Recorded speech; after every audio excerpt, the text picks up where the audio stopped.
ఇప్పుడు సిద్ధపరిచిన వర్తమానం యెషయా ప్రవచన గ్రంథం 7వ అధ్యాయం 13వ వచనాన్ని దయచేసి మీ గ్రంథాలు తెరిచి ఈ మాటలు చూడాలని ప్రేమతో తెలియజేస్తున్నాను. నేను చదువుతాను. యెషయా ప్రవచన గ్రంథం 7వ అధ్యాయం 13వ వచన భాగాన్ని నేను చదువుతున్నాను. నాతో కలిసి ఈ మాట మీరు చెప్పాలని కోరుకుంటున్నాను.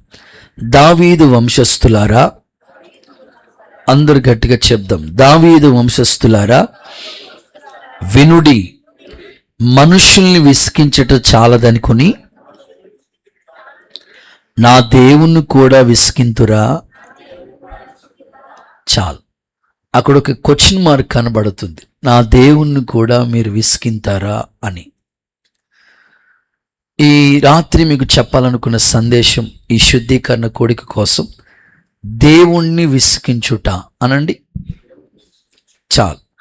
ఇక్కడ సందర్భం మీకు గుర్తు చేస్తాను. దావీదు వంశస్థులారా అని పిలుస్తున్నాడు. వినండి, మనుష్యుల్ని విసికించుట చాలదనుకుని నా దేవుణ్ణి కూడా మీరు విసికిస్తారా అని. నిజంగా ఈ మాట చదువుతున్నప్పుడు ఒక ఆలోచన ఏంటి, దేవుణ్ణి విసికించుతున్నారా ప్రజలు అని ఒక ఆలోచింపచేసే మాటలు. సర్వసాధారణంగా మానవ జీవితంలో అనేక విషయాల్లో మనుషులు విసిగిపోతూ ఉంటారు. కొంతసేపు కూర్చోవటం ఇబ్బందికరంగా ఉంటుంది. కంటిన్యూగా అలాగే ఎక్కువసేపు మాట్లాడుతూ ఉంటుంటే ఎవరికైనా విసుగు వస్తుంది. సాధారణంగా మనుషులు విసిగించిన పరిస్థితులు మనం చూస్తూ ఉంటాం. ఎక్కువ మాట్లాడుతున్నా, వాగుతున్నా మనుషులు విసిగిపోతూ ఉంటారు సాధారణంగా. కానీ మనుషుల్ని విసిగించడం చాలదనుకునంటే వాళ్ళు దేవుణ్ణి కూడా విసిగిస్తున్నట్లుగా అక్కడ ప్రశ్న మనకి కనపడుతుంది. దావీదు వంశస్థులారా అని పిలుస్తున్నారు. ఈ రాత్రి ఈ మాటలో ఉన్న సారాంశాన్ని మన ప్రభు మనందరితో సూటిగా తేటగా యేసు నామంలో మాట్లాడి బలపరచునుగాక. సాధారణంగా కొన్ని ఉదాహరణలు చెప్తూ ఈ మాటలు మీకు గుర్తు చేస్తాను. కుటుంబ వ్యవస్థలో భార్య, కొన్నిసార్లు భర్త, వీళ్ళిద్దరూ కుటుంబ జీవితంలో వాళ్ళకు వచ్చిన కష్టాలను బట్టి విసిగిపోయిన సందర్భాలు ఎన్నో ఉంటాయి. మహారాజు సొలొమోన్ కూడా చెప్తా ఉంటాడు, చాలా మాటలు చెప్తా ఉంటాడు. భర్త ద్వారా విసిగిపోయిన భార్యలు ఉంటారు, భార్య ద్వారా విసిగిపోయిన భర్తలు ఉంటారు. కొన్నిసార్లు తల్లిదండ్రులు పిల్లల్ని బట్టి విసిగిపోతూ ఉంటారు. వీళ్ళకి ఎన్నిసార్లు చెప్పినా ఏంటని తల్లిదండ్రులు పిల్లల గురించి విసిగిపోతూ ఉంటారు. ఆ తర్వాత కొన్ని పరిస్థితులను బట్టి మనుషులు విసిగిపోయిన సందర్భాలు ఎన్నో ఉంటాయి. ఇక చెప్పుకోవాలంటే ఉద్యోగం చేసేవాళ్ళు, ఒకప్పుడు ఉద్యోగ పరిస్థితులు వేరు. ఇప్పుడు ఎంత పరిస్థితులు అంటే విసిగిపోతున్న పరిస్థితులు ఉద్యోగాల్లో చాలామంది చోటు చేసుకుంటున్న సందర్భాలు మనం చూస్తాం. ప్రతిదానికి ఇప్పుడు ఆన్లైన్ అయిపోయింది కనుక చాలా ప్రతికూలమైన పరిస్థితులు వచ్చేసినవి. విసిగిపోతున్నారు. ఆ ఉద్యోగం చేయటమే చాలా కష్టంగా ఉంటుంది. వ్యాపారాల్లో కూడా ఒకప్పుడు వ్యాపార పరిస్థితులు వేరు, ఇప్పుడంతా ఆన్లైన్లో వ్యాపారం అయిపోయింది కనుక చాలా ప్రతిదానికి కూడా ఇప్పుడు ఆన్లైన్ అయిపోవటం చాలా విసిగిపోతున్నారు ఈ వ్యాపారాలు చేయటం కూడా.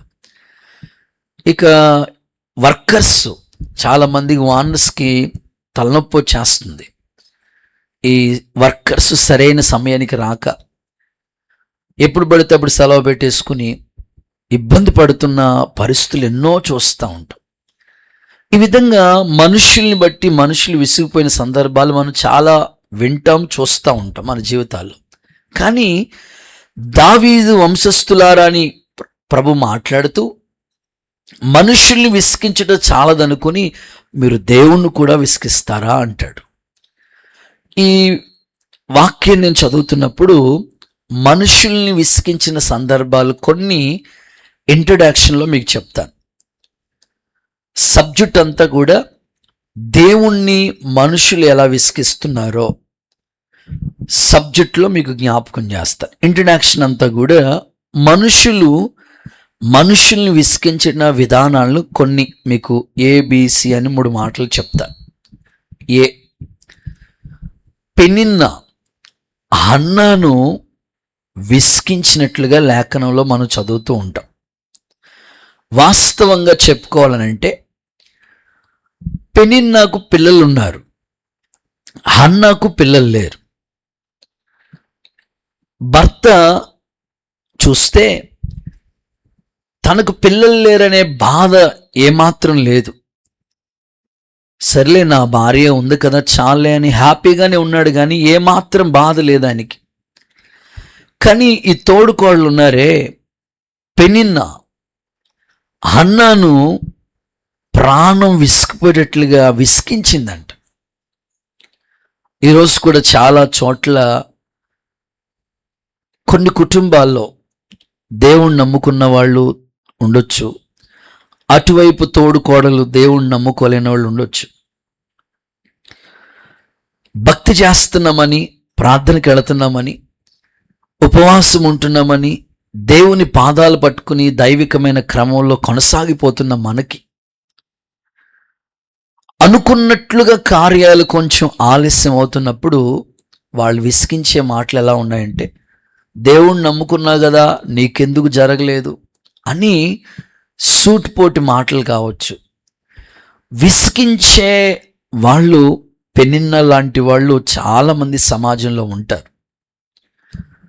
ఇదిగో మనుషుల ద్వారా ఒకవేళ నువ్వు విసిగిపోతున్న సందర్భాలు ఉంటే, ఆ రోజు హన్నా కన్నీళ్లు దేవుడు తుడిచి ఆమె ప్రార్థనకి సమాధానం ఇచ్చి, ఆమె కౌగిట్లో చక్కని బెడను దేవుడిచ్చి, ఆమె నిందను దేవుడు కొట్టివేసి ఆమె దుఃఖాన్ని సంతోషంగా మార్చినట్లుగా, ఆమె దేవునితో చేసుకున్న మనవి దేవుడు ఆలకించినట్లుగా, ఈ రాత్రి ఇక్కడ కూర్చున్న మీ జీవితంలో ఒకవేళ నువ్వు మనుషులతో విసిగిపోతూ ఉంటుంటే నీ కన్నీళ్లు ప్రభు తుడిచి యేసు నామములో నీ దుఃఖాన్ని దేవుడు సంతోషంగా మార్చునుగాక. కొన్ని కోర్టు సమస్యలు చాలాసార్లు వాళ్ళు ప్రయత్నాలు చేస్తూ ఉంటారు. ఎంత ప్రయత్నం చేస్తున్నా నెక్స్ట్ వాయిదా ఇట్లాగా వాళ్ళు విసిగిపోయిన సందర్భాలు ఎన్నో, కుటుంబంలో విసిగించిన సందర్భాలు ఎన్నో కూడా. ఇదిగో నువ్వు హన్నా వలె కన్నీళ్లతో నువ్వు దేవుని పాదాలు పట్టుకుంటే, ఒకవేళ మనుషులు విసిగిస్తూ ఉంటుంటే దేవుడు చూస్తాడు, నీ కన్నీళ్లు తుడుస్తాడు, నీ దుఃఖాన్ని దేవుడు సంతోషంగా మారుస్తాడు. యేసు నామములో కృప విస్తరించునుగాక. బి, ఫరో ఇశ్రాయేల్ ప్రజల్ని ఎంత విసిగించాడంటే అంతగా విసిగించాడండి. బానిస బ్రతుకు ఓ మాటలో చెప్పాలంటే భయంకరంగా వెట్టి చాకిరి చేపిస్తూ ఉండేవాడు. ఇక ఇశ్రాయేలు ప్రజలు చాలా బానిసలుగా బ్రతికిన సందర్భాలు. దేవుడు వాళ్ళ మొర విన్నాడట. ఆ బానిసత్వం నుంచి విడిపించడం కొరకే మోషేని పంపించాడు కదా. కొన్నిసార్లు అపవాది ఫరో ఇక్కడ సాతాను గడికి గుర్తుగా ఉన్నాడు. అపవాది కొన్నిసార్లు అనేకమైన పరిస్థితులు మన ఎదుటికి తీసుకొచ్చినప్పుడు ఇక మనం విసుగుపోతూ ఉంటాం, విసుకొచ్చేస్తూ ఉంటుంది. ఇశ్రాయేలు ప్రజల యొక్క స్థితి కూడా చూస్తుంటుంటే ఎన్నోసార్లు దేవునికి మొరపెడుతూ వచ్చేవారంట వాళ్ళు. మొత్తం మీద ఆ ఐగుప్తి బానిసత్వ స్థితిలోంచి, ఫరో చేతిలోంచి దేవుడు అద్భుతంగా వాళ్ళని విడిపించాడు. సంసోన్ నిజంగా దెలీలా జీవితంలో నిజంగా ప్రాణం విసిగిపోయాడంట శాంసోన్. కొన్నిసార్లు కుటుంబంలో కూడా మీకు ఎదురయ్యే పరిస్థితులు కూడా కొన్నిసార్లు మీరు విసిగిపోతూ ఉంటారు. ఇలాగా మనుషుల ద్వారా కలిగే ఇబ్బందులను బట్టి మనుషుల ద్వారా ఎదురయ్యే సమస్యలను బట్టి కొన్నిసార్లు మీరు జీవితంలో ఇప్పటికే మీరు విసుగు ఉండొచ్చేమో. కానీ దేవుని పాదాలు పట్టుకుంటే నీ ప్రాణానికి నెమ్మదిని దేవుడిస్తాడు. మరలా దేవుడు జ్ఞాపకం చేసుకుంటాడు. యేసు నామములో మనుషులు పెట్టే ఈ బాధల నుంచి ప్రజలకి గొప్ప విడుదల దొరుకునుగాక. సందర్భం ఏమిటంటే, మనుషులు ద్వారా విసిగిపోవటం చాలదనుకుని, మనుషులు విసిగించటం చాలదనుకుని వాళ్ళట దేవుణ్ణి కూడా విసిగిస్తూ ఉన్నారట. ఇది ఇప్పుడు శుద్ధీకరణ కూడిక కాబట్టి మన ఆత్మీయ జీవితాలను అందరం వాక్యం అనే అద్దం దగ్గర చూసుకుందాం. వాక్యం అనే అద్దం దగ్గరికి వచ్చినప్పుడు అందరిలో లోపం కనబడతా ఉంటుంది. అద్దం దగ్గరికి వెళ్ళినప్పుడు ఏదో ఒక లోపం కనబడతా ఉంటుంది. అలాగే ఈ రాత్రి వాళ్ళు మనుషుల్ని విసిగించడం చాలదనుకుని దేవుణ్ణే విసిగించడం ప్రారంభించారట. దావీదు వంశస్థులతో ప్రభు మాట్లాడుతున్నాడు. ఈ రాత్రి ఈ స్థలంలో కూర్చుని దేవుని వాక్యం వింటున్న మనందరితో ప్రభు మాట్లాడుతున్నాడు. ఒకవేళ మన ఆత్మీయ జీవితంలో దేవుణ్ణి విసిగించిన పరిస్థితులు అంతరంగంలో, భౌతిక విషయాల్లో, ఆత్మీయ విషయాల్లో, భౌతిక విషయాల్లో ఏవైనా ఉంటే ఈ రాత్రి సరిదిద్దుకుందాం, సరిచేసుకుందాం. యేసు నామములో కృప విస్తరించునుగాక. ఇప్పుడు మీరున్నారు, మీ ఇంట్లో ఏదో ఒక పని జరగాలి. వర్కర్ని మీరు ఏర్పాటు చేసుకున్నారు. ఆ పని ఎవరైతే చేస్తారో ఆ వర్కర్ని మాట్లాడుకున్నారు. ఫర్ ఎగ్జాంపుల్, వడ్ర మేస్త్రి పని కావచ్చు, తాపీ పని కావచ్చు, ఏదైనా ఇంట్లో ఏదో పని పెండింగ్ ఉండిపోయింది. ఆ వర్క్ కోసం వాళ్ళతో మీరు మాట్లాడారు. వాళ్ళు ఫస్ట్ బాగానే వచ్చేసి అడ్వాన్స్ తీసుకుని వర్క్ స్టార్ట్ చేశారు. వర్క్ స్టార్ట్ చేసి 2 రోజులు యాక్టివ్గా వర్క్ చేసిన తర్వాత 3వ రోజు నుంచి ఆ వర్క్ రావట్లా.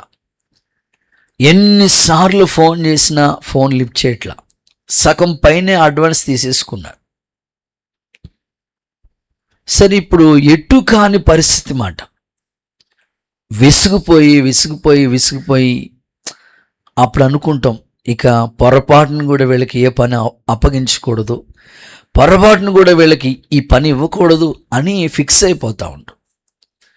మనుషులుగా మనం మనుషుల్ని బట్టి విసిగిపోయిన సందర్భాలు ఎన్నో. అయితే సాక్షాత్తు దేవుణ్ణే విసిగించారంట వాళ్ళు. నేను ఆలోచించాను, మనుషులు ఏ విషయాల్లో దేవుణ్ణి విసిగిస్తున్నారు, ఎలా దేవుణ్ణి విసిగిస్తున్నారు అని ఒక ఆలోచన నాకు వచ్చినప్పుడు ఒక 4 విషయాలు మీకు ఈ రాత్రి చెప్పాలని ఆశపడుతున్నా. విశ్వాస జీవితంలో భక్తి చేస్తున్న మనం మనుషుల్ని విసిగించేది కాదంట, సాక్షాత్తు దేవుణ్ణే విసిగిస్తున్నామంట.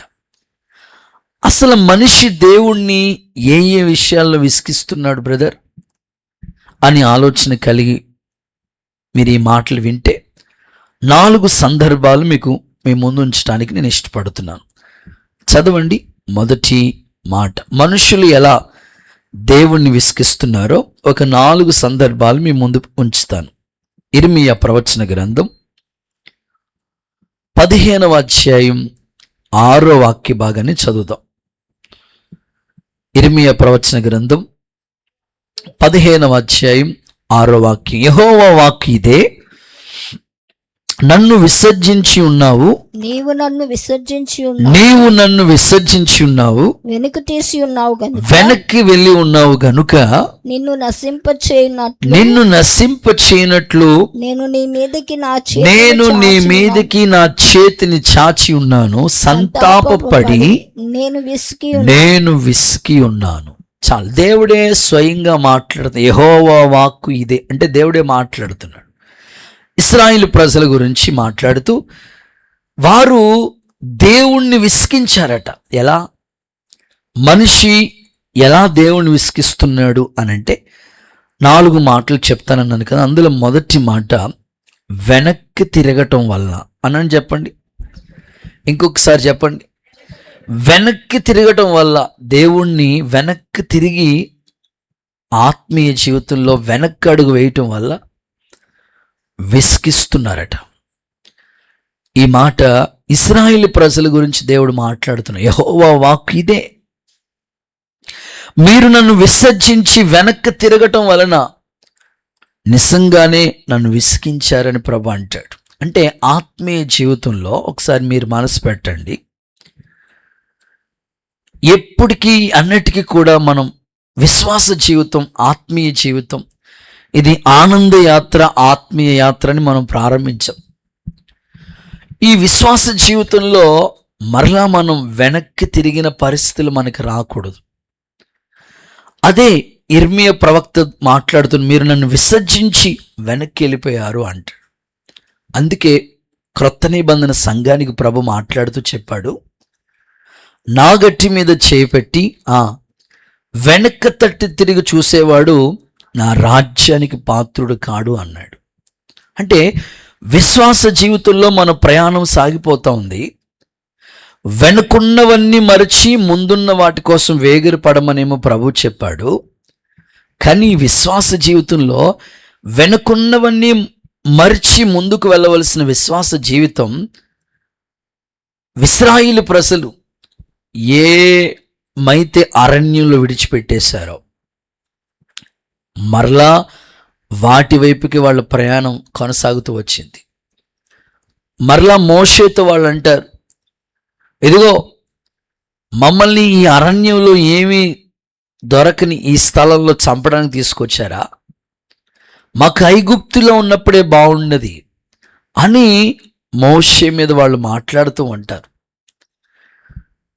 వాళ్ళు ఎప్పుడైతే విడిచొచ్చారో మరలా వాటి వైపుకి మనసు వెళ్ళి ఆశించినట్లుగా లేఖనాల్లో అధ్యయనం చూస్తాం, చదువుతూ ఉంటాం.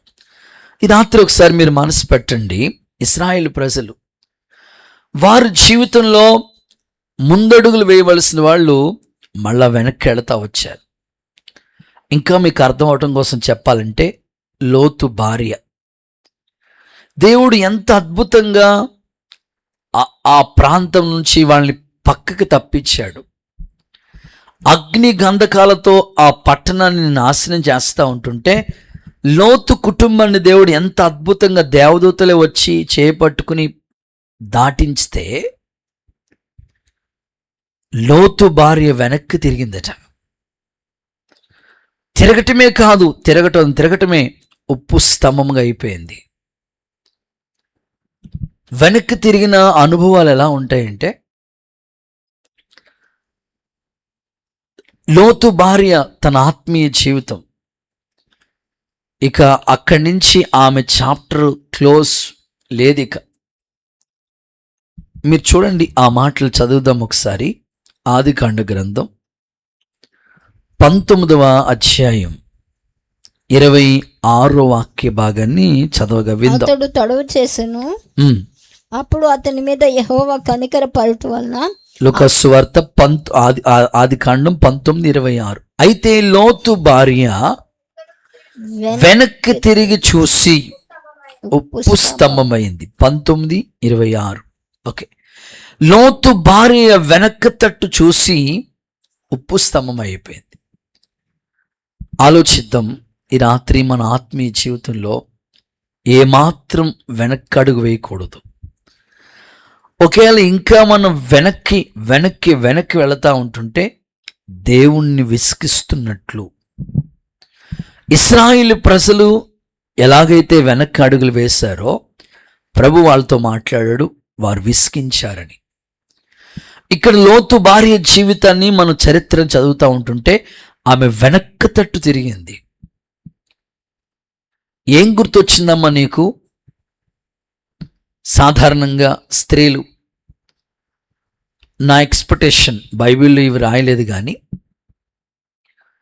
ఏ సేటు గారు గుర్తొచ్చి ఉంటారు, బంగారం షాపు గుర్తొచ్చి ఉంటుంది. అంతే, వెనక్కి తట్టు వెళ్ళిపోయింది. ఈరోజు చాలామంది ఆత్మీయ జీవితంలో వెనక్కడుగులు వేసేవాళ్ళు ఎందరో. ఇలా వెనక్కి వెళ్ళటం వలన దేవుణ్ణి విసిగిస్తున్నాం, దేవుణ్ణి బాధ పెడుతున్నాం, దేవుణ్ణి ఒక మాటలో చెప్పాలంటే దుఃఖపడే పరిస్థితులు. ఈ రాత్రి నీ విశ్వాస జీవితం ఎన్నటికీ వెనక్కి వెళ్ళకూడదు, కానీ వెనుకున్నవన్నీ మరిచి ముందున్న వాటి కోసం వేగిరి పడాలి. పరుగు పందెమందు ఓపికతో పరిగెత్తాలి. విశ్వాసమునికి కర్త, దాన్ని కొనసాగించు యేసు వైపు చూడమని దేవుడు జ్ఞాపకం చేస్తున్నాడు. యేసయ్య అలాంటి కృప మీకు దయచేయునుగాక. పరిచర్యలో మీరు ముందుగా పరిగెత్తుదురుగాక. ప్రార్థనలో వెనక్కి వెళ్ళకుండా ముందుకు సాగిపోదురుగాక. ఇంకొక మాటలో చెప్పాలంటే ప్రార్థన జీవితం, విశ్వాస జీవితం, పరిచర్య, దేవుని సన్నిధిని ప్రేమించుట, సేవను ప్రోత్సహించుట, ఈ విషయాలన్నిటిలో ఎప్పటికీ ప్రభు కార్యాలంటే ఎప్పటికీ ఆసక్తిగా ఉండమని చెప్తున్నారు దేవుడు. మీ ఆత్మీయ జీవితంలో వెనక్కి ఎట్టి పరిస్థితుల్లో వెనక్కి అడుగులు వేయకూడదు. మీరు చరిత్ర చదువుతూ ఉంటుంటే నయోమి తన్ని వెంబడిస్తున్న ఇద్దరు కోడల గురించి మనం చదువుతూ ఉంటాం. ఓర్పా వెనక్కి వెళ్ళిపోయింది, కానీ రూత్ అయితే అత్తతోనే అంటుకుని ఉంది, హత్తుకుని ఉంది. వార్ప చరిత్ర లేఖనాల్లో ఇంకా రాయబడలేదు, కానీ రూతు చరిత్ర యేసుక్రీస్తు ప్రభు వంశావళిలో ఆమె పేరుంది.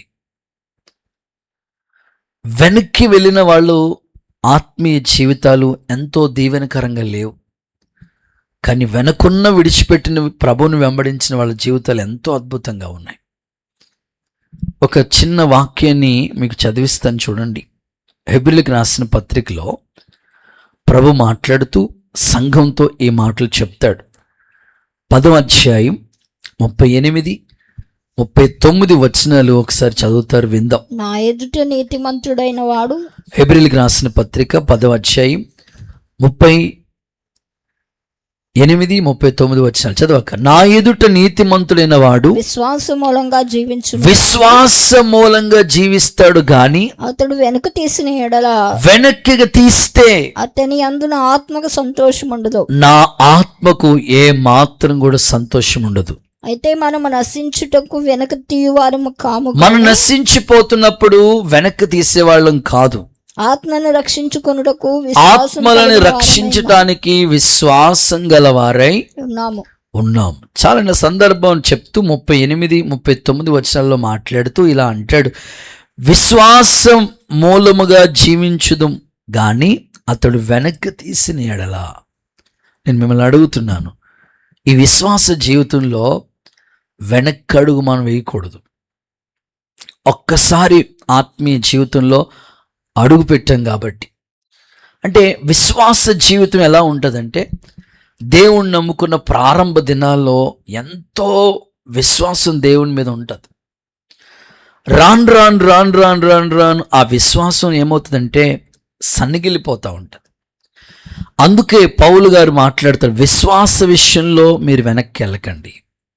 అంటే దేవుని మీద నీకు ఉన్న విశ్వాసం ఎప్పటికీ తగ్గకూడదు.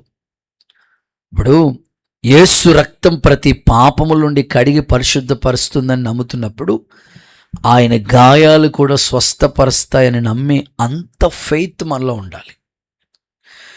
దేవుని సందులో ప్రతికూలమైన పరిస్థితుల్లో ఎంతో విశ్వాసం దేవుణ్ణి, వాటిని దేవుడు తొలగించి అనుకూలంగా మార్చాడు. మరలా అనుకూలమైన పరిస్థితుల్లో కూడా, ప్రతికూలమైన పరిస్థితులు వచ్చినప్పుడు కూడా దేవుడు దీన్ని అనుకూలంగా మారుస్తాడని విశ్వాసం.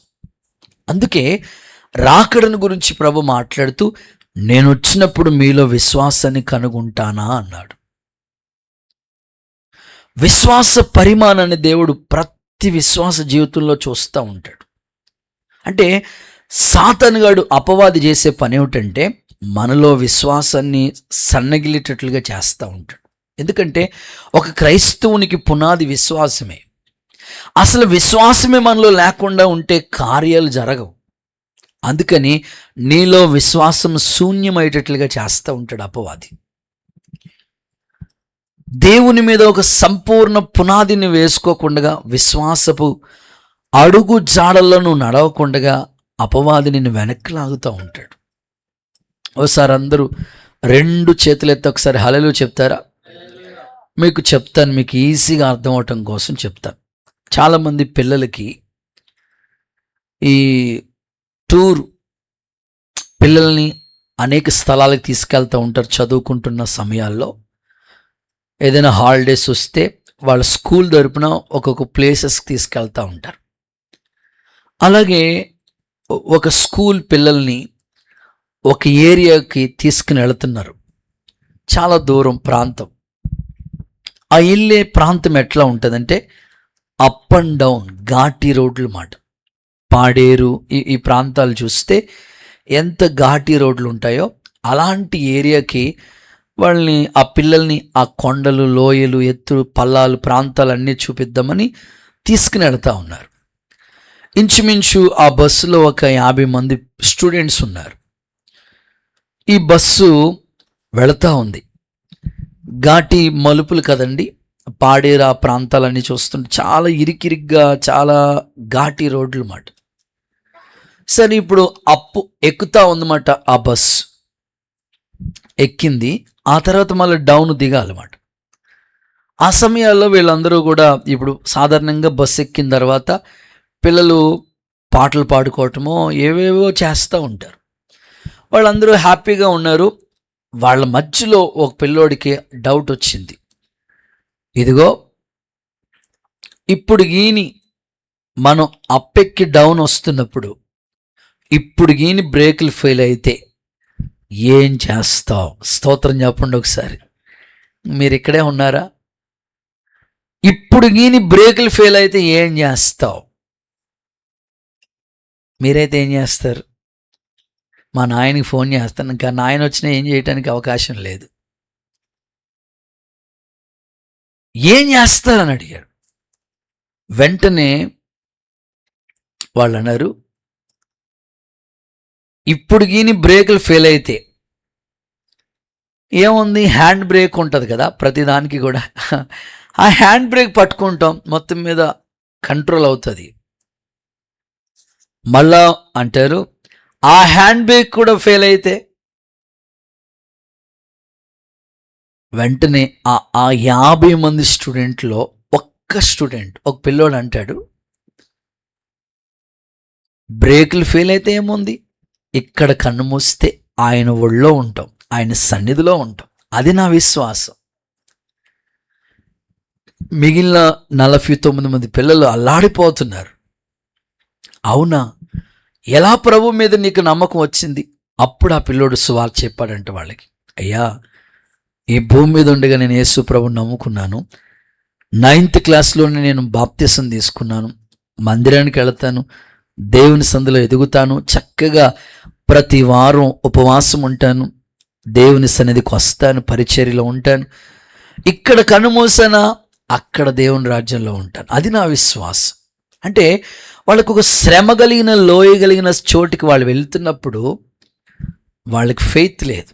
కానీ ఈ పిల్లోడికి దేవుడి మీద ఎంత నిరీక్షణ, ఎంత విశ్వాసం ఉంది. శ్రమలో కూడా దేవుడు మనకు తోడై ఉంటాడు. అలాగా మనం విశ్వసించి ఎప్పటికీ వెనక్కి వెళ్ళకుండా ముందుకు సాగిపోయే కృప దేవుడు మనకి దయచేయునుగాక. గుడ్. 2వ మాటలోకి వెళ్ళిపోదాం. ఏ విషయాల్లో మనుషులు దేవుడిని విసిగిస్తున్నారంటే, ఒకటి వెనక్కి తిరగటం వల్ల. విశ్వాస జీవితంలో వెనక్కి అడుగులు వేస్తున్నప్పుడు దేవుణ్ణి విసిగించిన సందర్భాలు. 2 యెషయా గ్రంథం, 2వ మాట చెప్తాను. యెషయా గ్రంథం 43వ అధ్యాయం 24 వాక్యం చదువుదాం. యెషయా గ్రంథం 43వ అధ్యాయం 24 వాక్యం చూడండి. నా నిమిత్తము సువాసన గల లవంగపు చెక్కను నీవు రోకలిచ్చుకోలేదు. ఓకే. నీ బలి పశువుల క్రొవ్వు చేత నన్ను తృప్తిపరచలేదు, సరే కదా. ఓకే. నీ పాపముల చేత నీవు నన్ను విసికించితివి, నీ దోషముల చేత నన్ను ఆయాస పెట్టితివి. చాలు. 2వదిగా, పాపమును బట్టి, పాపం వల్ల దేవుణ్ణి విసిగిస్తున్నామట. మనుషుల్ని విసిగించుట చాలదని మన దేవుణ్ణి కూడా విసిగిస్తున్నారట. ఎట్లా? దేవుణ్ణి ఏ విషయాల్లో ఏ సందర్భాల్లో విసిగించిన పరిస్థితులు వచ్చినాయి అని అంటే వాక్యం చెప్తుంది, పాపములను బట్టి, పాపం వలన మనుషులు దేవుణ్ణి విసిగిస్తున్నారు. మనమందరం యేసు రక్తం ద్వారా కడగబడ్డాం. యేసయ్య అమూల్యమైన రక్తాన్ని మన కొరకు చిందించాడు. పస్కా పశువు వధించినప్పుడు ఏ సంహారపు దూత ఆ ఇంటి మీదకి రాకుండా ఒక ఇస్సోపు కొంచెం తీసుకుని ఆ కమ్మిలికి రాస్తూ ఉండేవారు. ఏ కమ్మిలి మీద ఆ పస్కా రక్తం పోయబడి ఉంటుందో పస్కా పశువు దాటి వెళ్తూ ఉండేది. సంహారపు దూత దాటి వెళ్ళిపోతూ ఉండేది. ఆ రక్తాన్ని చూసి ఆ ఇంటికి ఏ హాని జరిగేది కాదు. అది పాత నిబంధన గ్రంథం. ఇప్పుడు క్రొత్త నిబంధన గ్రంథంలో యేసయ్య నిర్దోషమైన రక్తం, అమూల్యమైన రక్తం ద్వారా మనల్ని విడిపించాడు, విమోచించాడు. ఇప్పుడు యేసుక్రీస్తు రక్తం ద్వారా మనం అందరం కడగబడి పరిశుద్ధపరచబడి గొర్రెపిల్ల జీవగ్రంథంలో మన పేర్లు లిఖించబడ్డ నీతిమంతుల జాబితాలో ఉన్నాం. ఆయన కుమారులుగా కుమార్తెలుగా పిలువబడుతున్నాం. ఇప్పుడు రక్షింపబడిన మనం, విమోచించబడిన మనం, యేసు రక్తం చేత పవిత్రపరచబడిన మనం మరలా పాపంలోకి పడితే ఆ పాపాన్ని బట్టి, ఆ పాపం వల్ల దేవుణ్ణి విసిగిస్తున్నాం. వాక్యం అలాగే చెప్తుంది, నీవు నీ పాపములను బట్టి నన్ను విసిగించితివి, నన్ను ఆయాస పెట్టితివి అని మాట్లాడుతున్నారు ప్రభు. వాస్తవంగా చెప్పుకోవాలంటే పాపం వల్ల వచ్చు జీతం చెప్పండి, మరణం. మీ పాపము మిమ్మల్ని పట్టుకుంటుంది. ఇనప గంటముతో మీ పాపాలు రాయబడి ఉన్నాయి. పాపం మనిషికి అవమానం తీసుకొస్తుంది. పాపం వలన 7 అంతల దండన శిక్ష విధించబడుతుంది అన్నాడు. యేసయ్య ఆ పాపపు కాడినంతటిని కూడా శిలువ మ్రాను మీద భరించాడు, మనకి విమోచన ఇచ్చాడు. ఇచ్చిన తర్వాత కూడా మరలా పాపంలో పడితే, మరలా పాపంలో ఉంటే దేవుణ్ణి విసిగిస్తున్నట్లు 1-2 ఉదాహరణలు బైబిల్లోంచి మీకు చెప్తాడు. దావీదు దేవుడికి ఇష్టానుసారుడే, హృదయానుసారుడే, ఉద్దేశాలన్నీ నెరవేర్చేవాడే. రోజుకి 7 సార్లు స్తుతిస్తూ 3 సార్లు ప్రార్థన చేస్తూ ఇంత దేవునికి మరింత దగ్గరైన దావీదు ఒకరోజు వెళ్ళకూడని స్థలానికి వెళ్ళాడు, చూడకూడని దృశ్యాలు చూశాడు, పాపంలో పడ్డాడు. ఎప్పుడైతే పాపంలో పడ్డాడో దేవుడు అతనికి సరైన రీతిలో అవగాహన చేయాలని, సరైన రీతిలో దేవుని యొక్క అన్వేషణ గుర్తు చేయాలని ఒక ఉదాహరణతో దేవుడు మాట్లాడుతూ వచ్చాడు. నాతాను అనే ప్రవక్త ద్వారా ఇలా అంటాడు, అయ్యా, ఒక ఆయనకి 100 గొర్రెలు ఉన్నాయి, మరొక ఆయనకి ఒకే ఒక గొర్రె ఉంది. ఈ 100 గొర్రెలు కలిగిన వ్యక్తి ఆ 100 గొర్రెలు సరిపోక ఈ వ్యక్తి దగ్గరికి వెళ్ళి ఒకే ఒక గొర్రె ఉంటే ఆ గొర్రెను కూడా తీసుకుని వెళ్ళిపోయాడు అన్నాడు. అవునా, అలాంటి భూమి మీద బ్రతకనివ్వకూడదని దావీదు మాట్లాడుతూ ఉంటుంటే నాతాను ప్రవక్త చాలా సింపుల్గా చెప్పాడు, ఆ మనుషుడు నీవేనయ్యా. ఒక రాజుని నాతాను ప్రవక్త గద్దించి మాట్లాడితే ఆ గద్దింపుకి వెంటనే సరౌండర్ అయిపోయి దావీదు ఒక అద్భుతమైన మాట చెప్తున్నాడు. చూద్దాం. సమూయేలు 2వ గ్రంథం 12వ అధ్యాయం 13వ వాక్యాన్ని చూద్దాం. సమూయేలు 2వ గ్రంథం నేను పాపం చేసి తిని 12వ అధ్యాయం 13వ వాక్యం. నేను దావీదు ఇలా మాట్లాడుతున్నాడు. అమ్మ చదువు. నేను పాపం చేసి తినని దావీదు నేను పాపము చేసి తిని అని దావీదు నాతానుతో అనగా, నాతాను నీవు చావకుండునట్లు యెహోవా నీ పాపమును పరిహరించెను. అయితే ఈ కార్యం వలన యెహోవాను దూషించుట వలన, సందర్భాన్ని చూస్తే మనం అక్కడ చెప్తున్న మాట ఏంటంటే, నేను ఎంత ఒప్పుకోవాలి చూడండి. అందుకే ఈ 51వ కీర్తన అంతా కూడా పశ్చాత్తాప కీర్తన అండి. అది ఇస్సోపుతో కడుగు, హిమము కంటే తెల్లగా మార్చు, నాకు తెలిసే ఉన్నది, నీ రక్షణ ఆనందం నాకు మరలా దయచే, నీ సన్నిధిలో నుంచి నన్ను దూరం చేయొద్దు, నీ ఆత్మను నా దగ్గర నుంచి దూరం చేయొద్దు.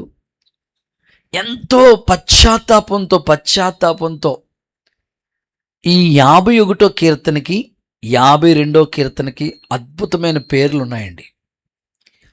51వ కీర్తన ఏమో పశ్చాత్తాప కీర్తన, 52వ కీర్తన ఏమో పచ్చని జీవితానికి సందర్భించబడిన కీర్తన. అది నేనైతే నా దేవుని మందిరంలో పచ్చని ఒలీవ చెట్లా ఉంటాను. అంటే ఒక వ్యక్తి జీవితం పశ్చాత్తాపంలోకి వచ్చిన తర్వాతే పచ్చని జీవితం. పశ్చాత్తాపం లేకుండా పచ్చని జీవితం లేదు. ఒకసారి అందరూ హల్లెలూయా చెప్తారా? పచ్చని కాపురానికి 10 సూత్రాలు. దేవుడికి స్తోత్రం చెప్పండి. ఏంటంట? పచ్చని కాపురం 10 సూత్రాలు. దేవుడు ఒక సూత్రం చెప్తున్నాడు నీకు. పశ్చాత్తాపంలోకి వస్తే పచ్చని జీవితం ఉంటుంది. 51వ కీర్తన అంతా పశ్చాత్తాపం, 52వ కీర్తన అంతా పచ్చని జీవితం. ఎంత చక్కగా మాట్లాడతాడో దావీదు. మీకు చిన్న ఉదాహరణ అర్థం అవటం కోసం చెప్తాను. చేతుల పైకెత్తి ఒకసారి హల్లెలూయా చెప్తారా? ఆయా ప్రాంతాల్లో కొన్ని పద్ధతులు ఉంటాయి. ఇప్పుడంటే అన్ని పద్ధతులు వేరే, కానీ ఒకప్పుడు పరిస్థితులు వేరు. ఈ తెల్ల జాతి వాళ్ళు, నల్ల జాతి వాళ్ళు, ఇట్లా కొన్ని ఉండేవి. చిన్న ఉదాహరణ మీకు అర్థం అవటం కోసం ఒక చిన్న సిచ్యువేషన్ మీకు జ్ఞాపకం చేస్తా. ఈ తెల్ల జాతి ప్రజలు నల్ల జాతి ప్రజల్ని బానిసలుగా చూసేవారట. చాలా ఇబ్బంది పెట్టేవారట. ఒకసారి ఏం జరిగిందంటే, ఒక ఆయన మార్కెట్ మధ్యలో, వినాలి, మార్కెట్ మధ్యలో అందరిని 10 మంది 20 మంది జనాలు ఉండే ఆ మార్కెట్ మధ్యలో నిలబడి ఒక సహోదరిని 2 చేతులు తాళ్ళేసి కట్టేసి ఆ మార్కెట్లో అమ్ముతున్నాడు. ఎందుకంటే ఆమె నల్లజాతి ప్రజలు, ఈయన తెల్లజాతి ప్రజలు. ఎప్పుడైతే ఆమెని మార్కెట్లో ఉంచి చేతులు కట్టేసి బానిసత్వంతో అమ్ముతున్నాడో, ఇక బానిస బ్రతుకి అమ్మేస్తున్నాడు. వెంటనే వెలపెట్టారు. ఆయన అన్నాడు, ఈమె ఖరీదు 10,000. ఎందుకంటే ఆమెకి సరిగ్గా ఏ పని చేయటం రాదు, సరిగ్గా నడవలేదు, కూర్చోలేదు, ఎందుకు ఉపయోగకరంగా ఉండదు. ఈమె కాస్ట్లీ, ఈమె విలువ 10,000 అని చెప్పాడు. వెంటనే ఒకటోసారి, రెండోసారి అన్నప్పుడు మరలా 20,000లోకి వెళ్ళాడు. మూడోసారి ఇక 50,000 కన్నా ఎక్కువ పెట్టట్లేదు. 50,000 ఎవరైనా కొనుక్కుంటారా అని ప్రయత్నించాడు. ఎవ్వరూ రావట్లేదు. ఈ లోపల ఇంకా మూడోసారి అని లోపులోనే ఇక ఫిక్స్ అయిపోదాం అనుకున్న సమయంలో ఒక ఆయన గుర్రం మీద వచ్చాడు. వచ్చి ఈ బానిస పిల్లని నేను కొనుక్కుంటాను, ఒకటోసారి 1,00,000 రూపాయలు అన్నాడు. అందరూ ఆశ్చర్యపోయారు. ఈమె ఏ పని చేయదు, దేనికి ఉపయోగం లేదు, సరిగ్గా అవయవాల్లో కూడా ఈమెకి లోపాలు ఉన్నాయి కదా, ఈమె మీద ఇంత 50,000తోనే మేము ఆగిపోయాము, డబుల్ ఎక్కువ అమౌంట్ పెట్టి ఈయన కొంటానంటున్నాడు, ఎందుకు అని అందరూ కలవరపడతా ఉన్నారు. ఇక మూడోసారి అని లోపలనే 2,00,000 ఇచ్చి అయినా కొంటాను నేను అన్నాడు. ఇంకెవరు ముందుకు రావట్లేదు. మొత్తం మీద ఆమె మీద 2,00,000 పెట్టుబడి పెట్టి ఏ పని చేతకాని బానిస పిల్లను కొన్నాడు.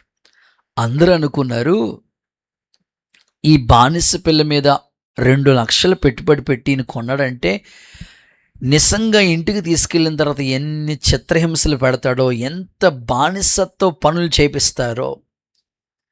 ఇక ఈమెకి వేదనే మిగులుతుంది, కన్నీళ్ళే మిగులుతాయి, ఇంకా రోజు బాధ, నరకం అనుభవిస్తుంది అని అక్కడ ఉన్న వాళ్ళు, చూస్తున్న ప్రజలందరూ అనుకున్నారు. వెంటనే ఆమె మీద ఆ 2 లక్షలు కూడా పెట్టుబడి పెట్టి ఆయనకి చెల్లించి, తెల్ల జాతి ప్రజలకి చెల్లించి, ఆ గుర్రం మీద ఆవిడని ఇంటికి తీసుకుని వెళ్ళి ఇలా అన్నాడట, అమ్మా, ఇక మీదట నీకు గొప్ప విడుదల నేను ఇవ్వాలనుకుంటున్నాను. ఇక నువ్వు బానిసలాగా బ్రతకక్కర్లేదు. ఇక బానిస లాంటి బ్రతుకు నీకు లేదు.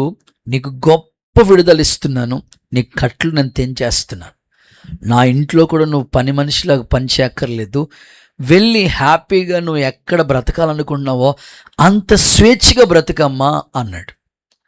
వెంటనే ఆమె ఆ పరిస్థితిని బట్టి ఓ పక్కన ఆనందం కలిగింది. అమ్మయ్య, ఎంతో కాలంగా నేను ఈ బానిస బ్రతుకుతూ వచ్చాను. ఈయనెవరో పెద్ద ఆయన గుర్రం మీద వచ్చి నన్ను విడిపించాడు, హ్యాపీగా నాకు స్వేచ్ఛ ఇచ్చాడు అని ఓ పక్కన సంతోషంగా ఉంది. అయితే మనసులో తెలియని పశ్చాత్తాపం వచ్చి వెంటనే మోకాళ్ళ మీద పడి, ఆయన కాళ్ళ మీద పడి అంటదట, అయ్యా, జీవితాంతం నేను బానిస బ్రతకవలసిన నన్ను నువ్వొక్కడివి వచ్చి విడిపించావు, నాకు స్వేచ్ఛ ఇచ్చావు. నేను ఇప్పుడు తిరగనయ్యా. జీవితాంతం నీ కాళ్ళ దగ్గరే పడి నీకు బానిసగా, నీకు ప్రతిగా నేను ఎంతైనా నీకు రుణపడి ఉంటానయ్యా అని ఆయన పాదాల మీద పడిపోయి ఎంతో పశ్చాత్తాపడుతుందంట. ఒక్కసారి ఈ కథలో ఈ సారాంశం మీకు చెప్పాలనుకున్నది ఏంటంటే, ఆ గుర్రం మీద వచ్చి విడిపించిన వ్యక్తి ఎవరో కాదు, మనం ఆరాధించే ప్రభు అయిన యేసుక్రీస్తు. ఆ బానిసత్వం అనేది ఏదో కాదు, పాపమే. ఆ బానిసత్వంలోంచి ఆయన ఎలా అయితే వెలపెట్టి కొన్నాడో మనల్ని కూడా అమూల్యమైన రక్తం ఇచ్చి సాతాను చేతిలోంచి మనల్ని కొన్నాడు ఆయన. ఇంత విలువైన రక్తం ఇచ్చి మనల్ని కొన్న తర్వాత మరలా మనం స్వేచ్ఛగా తిరుగుతామని కాదు, కానీ దేవునికి జీవితాంతం ఆయనకు రుణపడి, ఆయన వెలే ప్రాణమే పెట్టి కొన్నాడు కదా, ఇంకా ఆయనకు రుణపడి ఆయనకి కృతజ్ఞతతో బ్రతికితే చాలు. ఇంతకన్నా ఆయన మన నుంచి ఏమి ఆశపడలేదు. కానీ రక్షింపబడిన తర్వాత, బానిసత్వ బ్రతుకులోంచి విడుదల పొందిన తర్వాత కూడా అనేకులు పాపంలో పొరలాడుతూ, లోకాశల్లో సాగిపోతూ, ఇంకా దేవుణ్ణి ఆయాసాన్ని కలిగించే పరిస్థితులు, అనేకమైన వ్యసనాలకి బానిసలయ్యి ఇంకా పాపం చేత దేవుని విసిగిస్తున్న వాళ్ళు ఎందరో ఉన్నారు. ఈ రాత్రి దేవుడు కోరుకుంటున్నాడు, మన పాపాలు క్షమించిన దేవుని ఎదుట ఆయనకి రుణపడి పశ్చాత్తాపంతోనే, ప్రభా, నా కోసం నువ్వు వెల చెల్లించావు, నేను పొందవలసిన శిక్ష నువ్వు భరించావు, ఇక నన్ను బానిసత్వంలోంచి విడిపించావు కాబట్టి నీకు సొత్తుగా నన్ను చేసావు కదా, నీకు రుణపడి ఉంటానయ్యా, నీ రుణాన్ని ఇలాగైనా తీర్చుకుంటానని దేవునికి కృతజ్ఞతతో బ్రతుకుదాం. అలాంటి శ్రేష్టమైన కృప దేవుడు మనందరికీ దయచేయునుగాక. గట్టిగా చెప్పండి ఆమేనండి. రైట్, ఇక మూడో మాటలకు వద్దాం. థర్డ్ వన్, ఎలా దేవుణ్ణి విసిగిస్తున్నారు ప్రజలు. నెహెమ్యా గ్రంథం 9వ అధ్యాయం 18వ వాక్యం చూడండి ఒకసారి త్వరగా. నెహెమ్యా పుస్తకం 9వ అధ్యాయం 18వ వాక్య భాగం. వారు ఒక పోతుదూడను చేసుకుని, ఐగుప్తులో నుండి మమ్మల్ని రప్పించిన దేవుడు ఇదే అని, ఐగుప్తులోంచి మమ్మల్ని రప్పించిన దేవుడు నీవే అని చెప్పి నీకు బహుగా విసుగు పుట్టించితిరి. చాలా సందర్భాన్ని చెప్తున్నాడు నెహెమ్యా. ఇశ్రాయేలు ప్రజలు ఎలా విసిగించారో ప్రభుని మాట్లాడుతూ, మూడవదిగా విగ్రహారాధన. చెప్పండి, ఇంకొకసారి మాట్లాడండి, విగ్రహారాధన అండి. దేవుణ్ణి ఇశ్రాయేలు ప్రజలు ఎలా విసిగించారో మూడో మాట చెప్తున్నారు, విగ్రహారాధన. ఒక మోషే కొండ మీదకి వెళ్ళాడు, 40 రాత్రింబగళ్ళు దేవునితో ఏకాంతంగా గడిపాడు, ఉపవాస ప్రార్థన చేసుకుంటున్నాడు మోషే. ఆ ప్రార్థన అయిపోయింది, నిబంధన పలకలు తీసుకుని ఆ కొండ మీద నుంచి కిందకి రావటం కొంచెం ఆలస్యమైంది. వెంటనే ఇశ్రాయేలు ప్రజలు మోషే అన్నవాడు ఏమైపోయాడు అని అహరోన్తో కలిసి ఒక దూడ బొమ్మడు చేసి వాళ్ళు అంటారు, ఐగుప్తులోంచి మమ్మల్ని నడిపించిన దేవుడు నువ్వేనయ్యా అని విగ్రహారాధనలోకి వెళ్ళిపోయారు. వెంటనే మోషే ఆశ్చర్యపోతాడు, ఇంత త్వరగా వీళ్ళు ఎలాగ తిప్పబడ్డారు.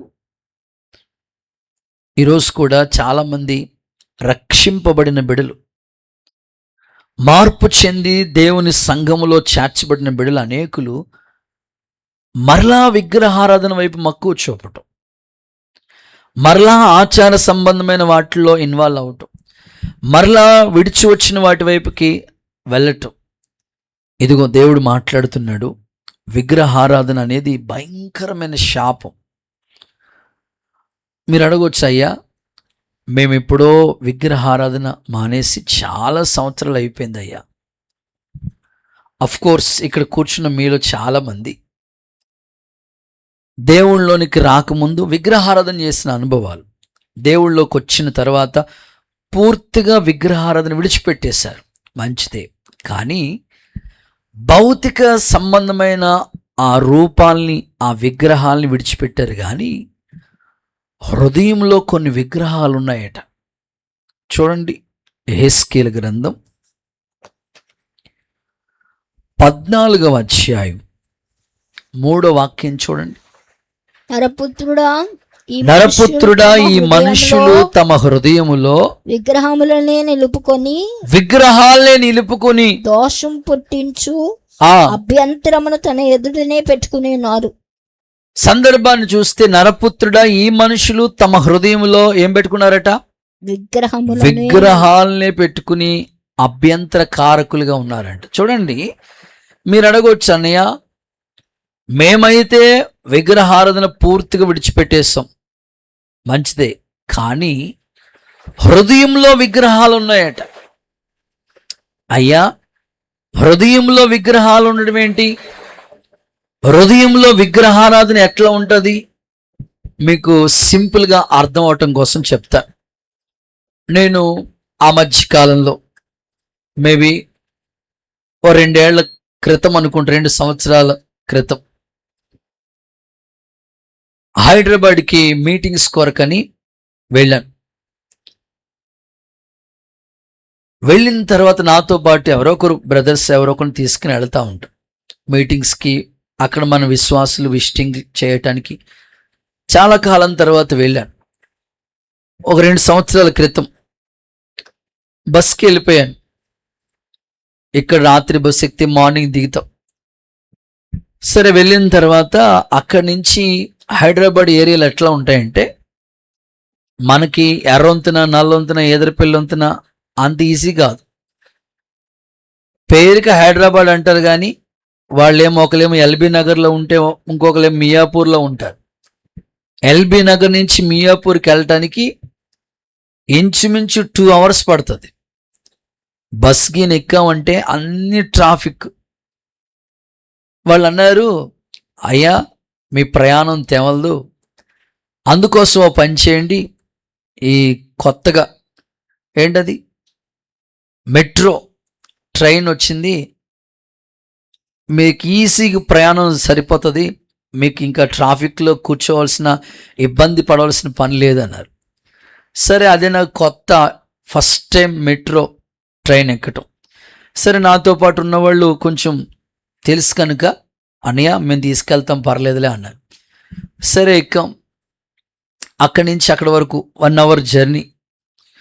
సరే, చాలా ప్రతి 5 నిమిషాలకో 10 నిమిషాలకో మధ్య మధ్యలో స్టాప్లు ఉంటాయి. 1 second, జస్ట్ 1 minute జస్ట్ అట్లా ఆగుతుంది, మళ్ళీ వెళ్ళిపోతుంది. చాలామంది స్టూడెంట్స్ ఎక్కుతూ ఉండేవారు, దిగుతూ ఉండేవారు. ప్రార్థనలు ఉంటాయి కదా, మధ్య మధ్యలో ప్రార్థన కూటాలకి చాలామంది దేవుని పిల్లలు కూడా బైబిల్ పట్టుకుని ఎక్కుతూ ఉండేవారు. సరే, మేము బయలుదేరి వెళ్తూ ఉన్నాం, కూర్చున్నాం. ఏ స్టాప్ వస్తుందో నెక్స్ట్ పక్కనే చెప్తా ఉండేది, అనౌన్స్మెంట్ వింటూ ఉండేవాళ్ళు. ఆ స్టాప్ దగ్గరికి వచ్చినప్పటికీ వాళ్ళందరూ దిగిపోతూ ఉండేవారు. ఇంకా మన స్టాప్ లాస్ట్ మాట, ఇంకా పర్లేదు, ఇంకా టైం ఉంది, మనం కూర్చుని ఖాళీగా ఉంటుకుని ఎందుకులే, సమయం ఉన్నప్పుడే ఇలా దేవుని వాక్యాన్ని చదువుకోవాలి కదని మేము చక్కగా ఏదో ధ్యానం చేసుకోవటము, ఆలోచిస్తూ ఉంటాము, పాటలు పాడుకోవటం ఇట్లా ఉండేది. మూవ్ అవుతున్నాం, వెళ్తూ ఉన్నాం, ఇంకొక స్టాప్ వస్తుంది. ఆ సమయానికి గబగబా ఆ స్టాప్ దగ్గర కొంతమంది అన్నోళ్ళు దిగిపోవటానికి రెడీ అయ్యారు. దిగిపోవటానికి రెడీ అయిన సమయాలు మేము కూడా నెక్స్ట్ స్టాప్ మనదే కదని మేము కూడా రెడీ అవుతున్న సమయాల్లో గబగబా వాళ్ళ చేతిలో బైబిల్స్ ఉన్నాయి. అలా హడావుల్లో దిగే సమయాల్లో ఇంకా దిగిపోతారన్నమాట. ఆ బైబిల్ జారి కింద పడ్డది. జారిన వెంటనే బైబిల్ ఎప్పుడైతే కింద పడిపోయిందో, చేతిలోంచి బైబిల్ పడిపోయిందో, వెంటనే ముద్దెట్టేసుకుంటున్నాడు ఆయన. స్తోత్రం చెప్పండి ఒకసారి. వెంటనే ఇంకా ఆలోచించకుండా వెంటనే సరే ఆ బైబిల్లోంచి ఏదో ఫోటో కింద పడ్డది. సరే ఇప్పుడు మనం బైబిల్ని ఏం పెట్టుకుంటామండి? వాగ్దానం పెట్టుకుంటాం. బైబిల్ని ఏం పెట్టుకుంటాం? పాటల పుస్తకం పెట్టుకుంటాం. కొంతమంది అక్కోళ్ళకి ఎక్కడ దొరకలేని పుస్తకాలన్నీ కూడా బైబిల్లో పెట్టుకుంటారు అన్నమాట. అయ్యో డోక్రా, ఆ తర్వాత సీట్లు, దువ్వాన్లు అన్నీ బైబిల్లోనే. ఆ పిల్లోడు బైబిల్లో ఏం పెట్టుకున్నాడంటే ఫోటోలు పెట్టుకున్నాడు. కింద పడ్డాయి అవి. చూస్తే చాలా ఆశ్చర్యం. నేను ఎందుకు ఈ సందర్భాన్ని మీకు చెప్పానంటే, ఇశ్రాయేలు ప్రజలంటే వాళ్ళ హృదయంలో విగ్రహాలు పెట్టుకున్నారట. మరి మీ హృదయంలో ఏవి విగ్రహాలు? అంటే దేవుడి కన్నా ఏదైనా మనం ప్రేమిస్తే అది ఒక విగ్రహం అయిపోతుందట. అందుకని విగ్రహ ఆరాధన వల్ల వాళ్ళు దేవుని విసిగించారు. మన జీవితంలో కూడా దేవుడే మొదటి స్థానం, ఆ తర్వాత ఇంకెవరైనా. అలాగ మన హృదయంలో ఉన్న ప్రతి విగ్రహారాధన తొలగించబడునుగాక, పరిశుద్ధపరచబడునుగాక. చివరి మాట, ఆఖరి మాట చెప్పి ముగిస్తాను. హెబ్రీయులకు రాసిన పత్రిక 3వ అధ్యాయం 9-10 వచనాలు చదవగా విందాం. హెబ్రీయులకు రాసిన పత్రిక 3వ అధ్యాయం 9-10 వచనాలు. కార్యాలను చూచి 40 సంవత్సరాలు నా కార్యాలు చూసారు వాళ్ళు. మీ పితరులు నన్ను పరీక్షించి శోధించిరి, కావున నేను ఆ తరం వారి వలన విసికి వీరెల్లప్పుడూ తమ హృదయాలోచనలో తప్పిపోచున్నారు, నా మార్గములను తెలుసుకోనలేదు. సందర్భాన్ని ప్రభు మాట్లాడుతున్నాడు. కావున ఆ తరం వారి విసికి. సందర్భం ఏమిటంటే, ప్రభు ఏ విషయాల్లో విసిగిస్తున్నారు ప్రజలనంటే, 4వదిగా దేవుణ్ణి శోధించి అనండి. ఆ 9వ వచనంలో అదే ఉంటుంది, దేవుణ్ణి శోధించి. దేవుణ్ణి శోధించడం ఏంటి మీకు ఇలా చెప్తాను. వీళ్ళు ప్రయాణం అయ్యేటప్పుడు ఆనంద యాత్ర, ఇది ఆత్మీయ యాత్ర అని ప్రయాణమయ్యారు. యేసుతో చాలా అద్భుతంగా ఉంటుంది ఈ ప్రయాణం మొదలుపెట్టారు. ఇశ్రాయేలు ప్రజల ప్రయాణం అంతా కూడా, జర్నీలన్నీ కూడా ఎట్లా ఉంటాయంటే మజిలీలు. ఒక్కొక్క ప్లేస్ దగ్గర స్టాప్ ఆగుతా వెళ్తూ ఉండేవారు. ఓ చోటుకు వచ్చారన్న, ఆ చోటు ఏంటంటే రెఫీదీము అనే చోటుకు వచ్చారు. అక్కడికి వచ్చినప్పటికీ నీళ్లు లేవు. మరి నాయకుడు ఉన్నాడు కదా, మోషే దేవునికి ప్రార్థన చేస్తాడు. చేస్తే దేవుడు బండలో నుంచి నీళ్లు రప్పించిన సందర్భాలు. ఒక చోటేమో బండను కొట్టమన్నాడు, నీళ్ళు వచ్చినాయి. ఇంకో చోటేమో బండతో మాట్లాడమన్నాడు. ఈ రెఫీదీం అనే చోటుకు వచ్చినప్పటికీ ఎప్పుడైతే నీళ్ళు లేవో వెంటనే వాళ్ళు ఇంకా కొంచెం కూడా ఆలోచించలేదు. వెంటనే మోషే మీద తిరుగుబడుతున్నారు, దేవుణ్ణేమో శోధిస్తూ ఉన్నారు. ఆ మాట చెప్తాడు చూడండి ఒకసారి. నిర్గమకాండం 17వ అధ్యాయం 2వ వచనం. మోషేతో వాదించుచు త్రాగుటకు మాకు నీళ్ళిమ్మని అడగగా, ఓకే, మీరు నాతో వాదింపనేలా. మోషే మాట్లాడుతున్నారు, మీరు నాతో వాదింపనేలా, యెహోవాను శోధింపనేలా, దేవుణ్ణి శోధింపనేలా. ఈ రాత్రి దేవుని సందులో ప్రభు మనతో కూడా మాట్లాడుతున్నాడు. వాళ్ళంట వన్ టైం కాదు, ఎప్పుడో ఒకసారి పోనీ నీళ్ళు లేవులే, ఏదో అన్నారులే అనటానికి అవకాశం ఉంటుంది. కానీ ఇశ్రాయేలు ప్రజలు అలా కాదట. కీర్తనల గ్రంథంలో నేను చదువుతూ ఉంటే ఒక మాట గుర్తొచ్చింది. వాళ్ళు మాటి మాటికి శోధిస్తూ ఉండేవారంట. పోనీ ఏదో ఒకసారి అనుకుంటాను, అట్లా కాదంట, మాటి మాటికి దేవుణ్ణి శోధిస్తూ ఉండేవారంట. మోషే మీదేమో తిరుగుబాటు, దేవుడి మీదేమో శోధించటం. ఇలాగా వాళ్ళు విసిగించినట్లుగా బైబిల్లో చూస్తాం. అందుకే ఇశ్రాయేలు ప్రజల గురించి దేవుడు ఏమంటాడంటే, వాళ్ళ అరణ్యంలో ఆకులు రాలినట్లుగా రాలిపోయారట. ఒకటే కారణం, సనిగి సంహారకుని చేత నశించారు. దేవుణ్ణి శోధించటం అంటే కొన్నిసార్లు మన జీవితాల్లో కూడా అనేక సందర్భాల్లో దేవుణ్ణి శోధించిన సందర్భాలు మనకుంటాయి. ఎలాగో మీకు అర్థమవటం కోసం చెప్తాను. ఒకసారి అందరూ హల్లెలూయా అంటారా? ఏదో సందర్భం మీకు మీ కన్నులు ఎదుట ఉంటుంది. మీ ఇంట్లో మీ పిల్లల భవిష్యత్తు కోసమో, ఏదో ఇల్లు కట్టడం గురించో, లేకపోతే పిల్లల యుక్త వయసులో వివాహం గురించో ఏదో ఒక టార్గెట్ ఉండి మీరు ప్రార్థన చేసుకుంటారు, ఉపవాసం ఉండాలి, ప్రభా ఇది జరగాలని. దేవుడు ఆ సమస్యకి పరిష్కారం ఇస్తాడు. కానీ కొంతమంది దేవునితో ఉండే కమిట్మెంట్ ఎలా ఉంటుందంటే, ఓ తల్లి వారం రోజుల నుంచి ఉపవాసం ఉండి ప్రార్థన చేస్తుందంట. పోనీ ఒక్కరోజు కాదు, 2 రోజులు కాదు, వారం నుంచి అడుగుతుందంట. ఒకటే కాన్సెప్ట్. ఈ లోపల సడన్గా పాస్టర్ గారు ఆ ఇంటికి గృహదర్శనం చేద్దామని విజిటింగ్ అని వెళ్ళారంట. పాపం వారం రోజుల నుంచి ఏం తినకుండా ఉంటే ఎలా ఉంటుంది చెప్పండి? బాగా సిక్కై, బాగా ఇబ్బందికరంగా, ముఖం అంతా డల్గా కనిపించిందట. వెంటనే అయ్యగారు అడిగారంట, అమ్మా ఏంది నువ్వు డల్గా ఉన్నావు తల్లి అంటే, వారం రోజుల నుంచి ఉపవాసం ఉన్నానయ్యా. చాలా మంచిదమ్మా, అసలు చర్చిలో ఒక్కరోజు ఉపవాసం ఉండేవాళ్ళే దొరకట్లేదు మాకు, నువ్వు వారం నుంచి దేవుని పాదాలు పట్టుకున్నావు, చాలా గ్రేట్ అమ్మా అని అయ్యగారు మాట్లాడుతూ ఉంటుంటే వెంటనే ఆ తల్లి చెప్పిందంట, ఎందుకున్నాను తెలుసయ్యా? నాకేం తెలుసమ్మా, మరి నీకు ఏ సమస్య ఉందో, పిల్లల కోసమా, కుటుంబం కోసమా, భర్త మార్పు కోసమా, వ్యసనాల నుంచి, అలవాట్ల నుంచి మారాలన్నా, దేని గురించి లేదయ్య గారు, వారం రోజుల నుంచి ఉపవాసం ఉన్నాను. ఒకటే దేవుడికి పరీక్ష పెట్టాను. ఎవరికంట చెప్పండి, మాట్లాడట్లేదు మీరు. ఆ రోజుల్లో వారం రోజుల నుంచి దేవుడికి పరీక్ష పెట్టాను, కలర్ టీవీ తెస్తావా చస్తావా అని. వారం అయిపోయిందయ్యా, రాలేదయ్యా. అలాంటి అడిగితే ఇవ్వడమ్మా ప్రభు, స్తోత్రం చెప్పయ్యా. అంటే కొంతమంది కొన్ని విషయాల్లో దేవుణ్ణి శోధిస్తూ ఉంటారు. మన పెద్దోళ్ళు అంటారు కదా, పట్టిన దానికి. అట్లా కాదండి, దేవుని చిత్తానికి అప్పగించుకోండి, అన్ని సమస్తం సమకూడి జరుగుతాయి. హల్లెలూయా. కాబట్టి నేను ముగిస్తున్నాను. దావీదు వంశస్థులారా, మనుషుల్ని విసిగించట చాలదనుకుని మీరు దేవుణ్ణి కూడా విసిగిస్తారా అన్నాడు. ఈ రాత్రి ఈ శుద్ధీకరణ కూడికలో దేవుని సన్నిధిలో మనుషుల ద్వారా విసిగిపోయిన వాళ్ళు చాలామంది ఉన్నారు. అలా కాదు, కానీ ఇక మీదట మనుషుల్ని మనం ఇబ్బంది పెట్టకూడదు, అట్ ద సేమ్ టైం దేవుణ్ణి కూడా ఎప్పుడు మనం విసిగించకూడదు.